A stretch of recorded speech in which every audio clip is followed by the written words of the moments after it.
आज भी जो हंगर इंडेक्स है या एम्प्लॉयमेंट है, आज भी माइग्रेशन करनी पड़ती है लोगों को, बाहर जाके पैसा कमाना पड़ता है।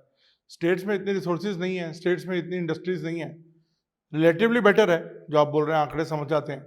लेकिन आज भी अगर आप बोलें तो दिल्ली, महाराष्ट्र, तमिलनाडु उन स्टेट से तो बहुत ही पीछे है। नवीन जी, जो आपने बातें कही उसके पीछे एक लंबा दौर है जिसको हमें बट समझना चाहिए। लंबे दौर से आप लोग का राज भी है ना सर। उसको समझना होगा जब हम बिहार के बारे में ये कहें।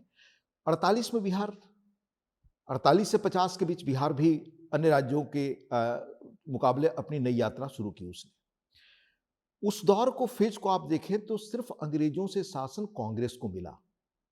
कांग्रेस ने विकास की यात्रा पर एक एक उसने ग्रोथ मॉडल बनाया। उस ग्रोथ मॉडल में बिहार सबसे हाशिए पर उन्होंने रखा। बिहार सबसे अधिक उस दौर में एग्रीकल्चर प्रोड्यूसिंग स्टेट तो था ही, अन्य दृष्टि से भी संपन्न था और नेशनल जो आपका जीडीपी था उसमें बिहार का बड़ा योगदान होता था। पर उस बिहार को कैसे कंगाल और खराब हालत में कांग्रेस दौर में वो स्थिति पहुंची, उसको अगर जानना हो तो एक चीज सिर्फ मैं आपको बताऊं। जो उन्होंने वहां से मिनरल्स निकालकर फ्रेट इक्वलाइजेशन किया, यानी भाड़ा समानीकरण की नीति, वहां से कोयला निकाले, वहां से अन्य खनिज निकाले और बंबई से लेकर तमिलनाडु में भी वो उसी भाव पर मिले जो झारखंड में मिले, जो बिहार में मिले। आज का झारखंड है वो।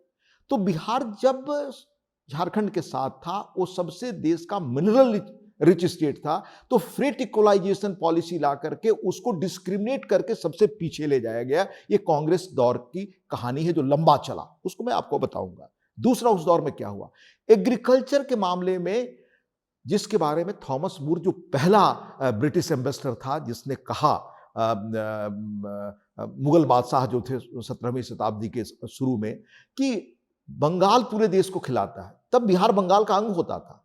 यानी बिहार और आपका पूर्वी उत्तर प्रदेश ये इतने एग्रीकल्चरली रिच स्टेट थे कि ये पूरे देश को खिलाने की क्षमता रखते थे। यही कहा थॉमस मूर ने उनको। पर वो राज्य कैसी किस हालत में पहुंच गया, 67 में वो भयानक अकाल पड़ा। ये सब कांग्रेस की नीतियों की देन थी, क्योंकि एग्रीकल्चर में पंजाब में सबसे अधिक, हरियाणा में सबसे अधिक, हरियाणा बाद में पंजाब से निकलकर बना, सबसे अधिक उस वक्त की सरकार ने इन्वेस्ट किया। भाखड़ा नांगल बांध वहां बनाया, पर बिहार में कोई चीज इन्वेस्टमेंट नहीं किया। बिहार के बारे में तब लिखा गया कि कैसे बिहार देश की कॉलोनी बन गया। ये 62 में एक किताब आई, 61 या 62 में, सच्चिदानंद सिन्हा की, कैसे Bihar internal colony of India बन चुका है।